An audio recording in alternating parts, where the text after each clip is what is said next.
Huawei is reportedly going to be partnering up with Apple, and Samsung unveils their most innovative phone yet. This and more. But before we get into those, if you guys are new, be sure to like, subscribe, and turn those post notifications on because it really, really helps us out. Also, we're going to be starting a monthly $500 giveaway. And if you want to win, you have to do 4 things. Subscribe to our channel, like this video, turn those post notifications on, and comment something that our channel can improve on, along with a hashtag 365tech giveaway. Yes, the first winner will be selected this Friday, so stay tuned for that. Also, randomly throughout this video, you will see an Amazon gift card code for $25. So make sure you guys stayed until the end. Could be you. All right, into the video. So Huawei, who is China's #1 phone manufacturer, could be partnering up with Apple to produce their 5G networking chips. Now, this past year, Huawei has unveiled some insanely good phones. Really good phones. The Huawei Mate X. On top of that, the P30 and P30 Pro, which are kind of insane for photography. There's 4 cameras on the back. All of these devices that Huawei announced use their in-house Huawei Kirin 980 processor, which is a pretty good processor, but it doesn't really compare against Qualcomm's Snapdragon 855 or Apple's A12 Bionic chip. No, not But it's even still close. a pretty good chip. The phones are still amazing. There's been basically 2 buzzwords this year in the tech community. There's been foldable phones, like Samsung and Huawei have unveiled, and then 5G. Yes. Both Samsung and Huawei have unveiled that their phones will, or some of their phones will be 5G compatible This year. this year. Some believe that Apple is struggling to implement this technology, but others report that it's not actually Apple, but its partnership with Intel, where the struggle is actually happening. Now, this is according to an anonymous source that told Fast Company that Apple has lost its confidence in Intel. So Intel is supposed to be providing this 5G chip to Apple, but Intel keeps on missing deadlines. So if not Intel, maybe Qualcomm. They're famous for their chips. No, because Qualcomm and Apple are actually dealing with a lawsuit right now. They are. So if they are fighting on one side of their company, why would they want to work together on the other side?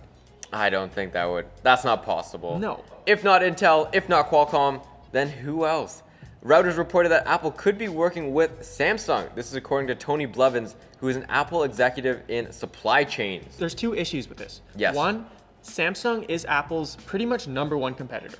So why would they want to supply that component? And 2, Samsung already supplies tons of components to Apple for their products. Most noticeably, the display. Yeah. So it's kind of like if they keep on getting more components, it'd be like having a Samsung phone with just the Apple logo stamp on it. Yeah, I don't think Apple and Samsung will continue to work together. It's rumored that Apple's also going to be switching their display manufacturers to LG Potentially. this coming year. If not those 3 companies, then who else, Nathan? Pause.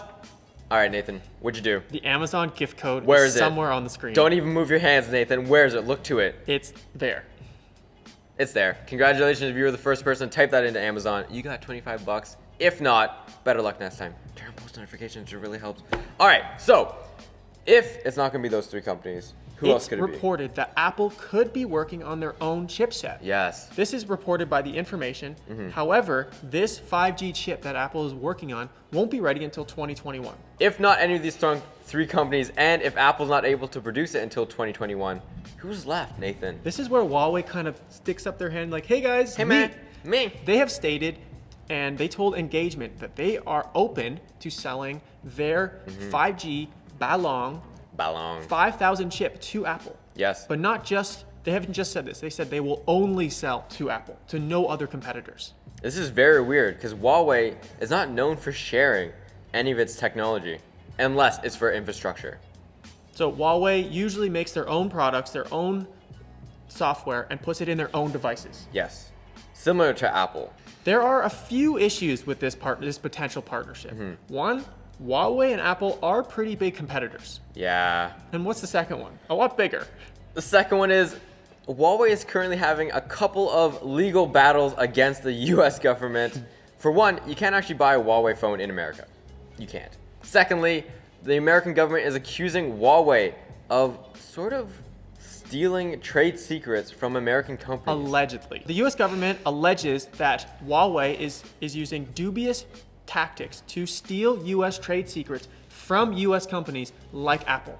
So if you have a Huawei chipset in an Apple phone, A physical there chip. is a potential for Huawei to steal Apple's information. Now, obviously, this is just allegations. Nothing has been confirmed, but there is still tensions. So this partnership is very unlikely. We did actually arrest their CFO. Yeah, Go Canada. Canada did, and China doesn't like that. No, we're kind of getting in trouble. So there's no word yet as to whether Apple has said anything or wants to work with Huawei, but to us, I don't think that's going to happen. I don't think it'll happen. But this 5G technology is pretty innovative in 2019. Yes, it is. Speaking of innovation, Samsung just released a new mid-range A series phones that look pretty insane. So to start things off, there's 4 of them. The biggest one and most impressive one that we thought was the A80. It includes a 6.7-inch Super AMOLED display. Yes. That's impressive. 6.7. It has a triple lens. Yes. One of the lenses is a 48 megapixel telephoto lens. And the next one is an 8 megapixel ultra wide lens, which gives you 123 degrees of view. Okay. And then the third one is a time of flight sensor. Right. That one is probably used for depth sensing as well as low light performance. For a mid-range device, these specs are very impressive. Very impressive. Now, the 6.7-inch display has no notch and no Infinity O in it. So what am I going to do, Nathan? Where is my selfie camera? You know, it is really cool what they did. So they What did have they a do? sliding mechanism, kind of like what we saw on the Vivo Nex or the Oppo phone. Okay. However, there isn't actually a selfie camera. What this phone does is when you slide it up, the rear camera automatically flips. So the rear camera actually becomes the selfie camera. Really? Yeah. So that 48 megapixel camera is now my selfie camera.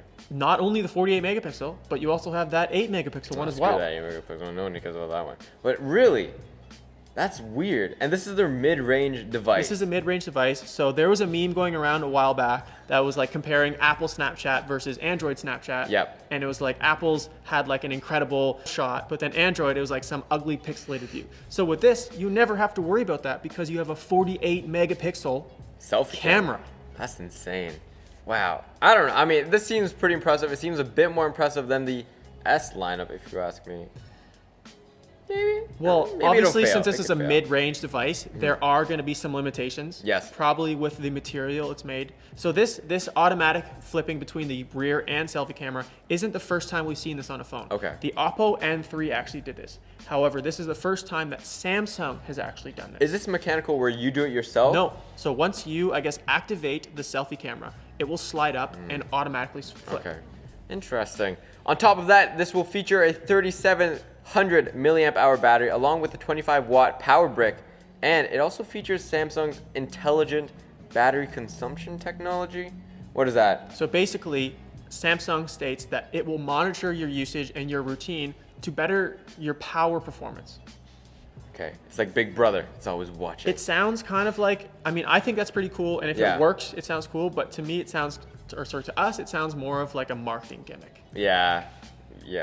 On top of that, it'll feature, like we said before, the 6.7-inch AMOLED display, edge to edge, no notch, no nothing like that. 8 gigabytes of RAM, 128 gigabytes of storage, and it features an octa-core chip, but they didn't state who or what manufactures it, so that's still unknown. It could be Samsung's in-house processor, or maybe Snapdragon's 855. Possibly.